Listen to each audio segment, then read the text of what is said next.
What's up, guys? I'm Random Frank P, back with episode or volume 3 of Random Questions, the series where you guys ask me questions on Twitter, and then I answer them for you. It's like a little Q&A kind of series. Random Frank P, Random Questions, you know, that whole thing.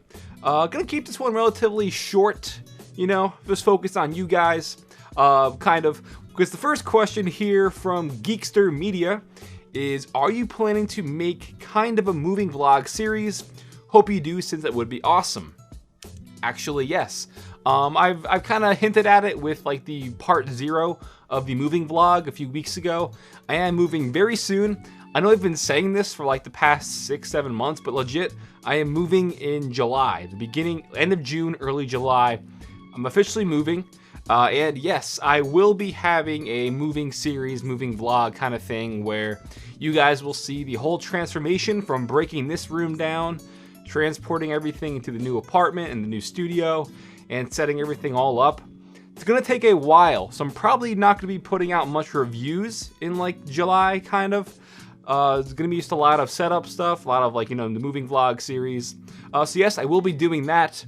And if you guys want to help me out, and it would be greatly appreciated, I'll put a Patreon link down below so you guys could, if you feel like supporting the move and supporting the new studio, we'll put the Patreon down below. There's different perks, different tiers, all that stuff, so you guys can donate whenever you want, get some rewards for it. Tons of things like having you on Room Tour Project, things like Skyping with you and having a one-on-one kind of consultation where I take a look at your setup and suggest some things for you. All that kind of stuff. So I'll put the Patreon down below if you feel like supporting the channel and supporting the new studio. Next up from I'm Restless, what is your favorite piece of tech in your setup? And I get this all the time, and I even included this in the last episode, but I didn't have an answer for it. I just sat there for like 3 minutes with a dumb look on my face, and I couldn't answer it. And I think one of my favorite pieces of tech, now that I've had time to think about it, for, you know, just that I use overall on the channel, in my daily life, it just has to be the camera. I use that for a lot of things, even outside of YouTube, because I don't work just on YouTube. I do like private promotions for certain companies where I'll film like stuff for them, do like certain photography and stuff for companies, and it is the camera. Not necessarily my Ursa Mini, which is the camera that I use. I have like a love-hate relationship with it. But just the camera as a whole is definitely probably the most favorite piece of tech, since it helps me get a lot of stuff done. I use it most often, you know, excluding like my phone or my laptop. But yeah, gotta go with the camera. Might be upgrading cameras soon, or next few months, who knows, but gotta go with that. If you weren't doing YouTube, what would you do? Another question I get asked all the time that I always kind of, you know, throw my response to my vlog channel, because I do have a Random Frank P vlog channel where it's just me like in the car for a half an hour talking about a topic. And like one of the first 2 videos on that vlog channel, which again I'll put in the description down below, is like the history of Random Frank P and how I got started. This is kind of going to get into a later question also. But if I wasn't doing YouTube, what would I be doing? In short, I graduated college last year with a degree in communication studies and public relations, as well as a minor in graphic art. So if I wasn't doing YouTube, I would be doing pretty much what I'm doing on YouTube, but for an agency. You know, on YouTube with my tech reviews, but that's promotion pretty much. It's promoting companies, promoting businesses and their products. I'll be doing that same thing just for an agency somewhere else that focuses on certain companies, because public relations is all just promotion and stuff like that. So I'd be doing what I'm doing now, just for a formal agency, working for someone else, and on YouTube I work for myself. So that's what I would be doing. Kyler Keith, do you think the VR devices are overpriced? Might be kind of hard to see, but right behind me by my shoulder, I actually have the HTC Vive. Story behind that, at the iBuy Power Suite in Vegas, was the first time I tried out VR, and they had the Vive in their suite, and I was blown away. I pre-ordered one a few months ago. I got mine around a week ago, and it is amazing. I think it's like $800 for the Vive, but honestly, it's well worth it if you have the money. It is an extremely unique experience that it's just so hard to explain without you having to try it first. Like, if you have the chance, one of your friends has it, if there's like the local Best Buy or something, would have like a demo, try it out. I think it's worth it. I think it was like $700-800, not really sure. but I think that is worth the price just for the experience alone. It is completely different than any other gaming experience you've ever had. And but if I had to say if it's worth it right now, I would say not yet. Maybe wait like 3 months, because there's not a lot of games for it right now. There's a lot of like tech demos and free trial stuff you can try out, but there's not a lot of games. So I'd wait maybe, like I said, like 3 to 6 months until there's a lot more supported games for it. But I just think, like, even just using the lab, it's called, it's like this little demo kind of game, is extremely awesome. I think it's worth it because I love it. But if you're thinking about buying it, wait maybe 2-3 months. That's just my personal opinion. This guy asked, what is a frank? Next up from Lambo, would you ever be interested in reviewing phones? Funny story, kind of. On Christmas Day, I released my review of the LG V10, and I thought I wanted to get more into the smartphone game on my channel with those reviews, but it's just, they don't really have a place on my channel. As you guys see, I do a lot with gaming setups and gaming peripherals. Just gaming tech as a whole.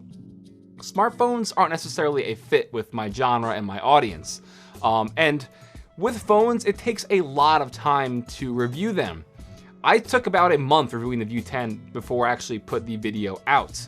And I know a lot of channels out there, they'll get a phone and then like the next day have a review out for it just so they can get, you know, the first video out there on YouTube to get all the views and stuff like that. But that's not an honest review. A review of a smartphone takes a long time, and it's just not, like I said, it doesn't have a place on my channel. I actually bought the Robin smartphone in hopes to review it, but during the process I was just like, this just doesn't feel right. So I actually sold that phone after I bought it, and a company sent me a phone to review, and I sent it back because I was just like, I just don't have the time to do this right now, and it's just not going to work out. So I would like to review phones, but it just doesn't really work out on my channel, and it's not worth it in the end for me. Gabriel, what is your nationality/race? I think you can look at me and tell what race I am, but in terms of nationality, I am, contrary to what you all might believe, I'm 75% Italian, even though I'm extremely pale, and I'm 25% Norwegian. So I look more Norwegian, even though I'm 75% Italian. My dad is 100% Italian, and my mom is 50-50. She is 50% Italian and 50% Norwegian. So that's why I'm 75-25. I know with the freckles and the light skin and the lighter facial hair that I look extremely Irish. I'm not Irish at all. 75% Italian, 25% Norwegian. And let's see, moving on, Joe. What are the most frustrating or annoying comments you have received on your videos? I get a lot of it. Okay. I'm not going to say what it is because then I'm just going to get this flooded in every video. But there are certain comments that if you type it, they won't show up because I have a list of certain things that go right to spam. So yeah, kind of pointless for me to even include this one. But oh well. And then lastly, from Danny Callaghan, hashtag random questions. What got you into reviewing technology on the internet? Again, I kind of answered this in the RandomFrankp vlog video last year. But what got me into reviewing tech was just, I guess, pretty much why you guys all go to YouTube for tech reviews as it is. For me, I would always go to YouTube to look up stuff before I buy it because I wanted to know how it was. I wouldn't just want to go out and buy something and then hate it and then have me waste, $100 on a gaming headset. I'd always look it up before I bought it. But there were things in the reviews that I was looking for that people wouldn't talk about, or they wouldn't, describe and show off in the review. So I think my first official review was the Sony Elite Pulse Edition GTA 5 headset. That was 2 years ago. That was the first tech review on my channel. And for a while, even after that, I didn't do much tech. My channel early on was a lot of gaming stuff. I didn't start doing tech full time until around a year ago at this point. So what got me into doing that was there were certain things I wanted to know. I couldn't find them in tech reviews, so I'll just make my own reviews and put them out there. And what kind of got the whole tech review channel thing going was my Corsair Gaming K70 RGB versus the Razer Black Widow Chroma keyboard review. That comparison itself I put out in October of 2014, I believe. which was, I guess, like last October. And, well, not the one that passed, like the one before that. And that has 3 million views. And I still get comments, views, subscribers from that daily. But that's definitely where the majority of my tech audience came from, and what helped me kind of transform my channel from a gaming channel to strictly a tech channel overall. So that's what got that started, and I've been doing it ever since. I graduated last May, and I've been doing a tech channel full time for the past 12 months, already at like 220 something thousand subscribers. So it's growing pretty quick, and I'm pretty happy with it. So that's that. That is the kind of, that's gonna wrap it up. All one take, very rare on my channel. And I never have one take videos, but very informal. I think this was like volume 3 of Random Questions. Every now and then I'll post on Twitter, so follow me on Twitter if you're not already, at randomfrankp. Just like I did today, I'll say hit me up with some questions, hashtag random questions, and I'll answer them on the video. So here is this, does that make sense? Here, whatever. But yeah, that's gonna do it, guys, for the Random Questions video. Hope I answered some of the things you guys wanted to know. And post in the comments down below. I'll also start to use these, any questions you might have, and I'll answer them for the next time.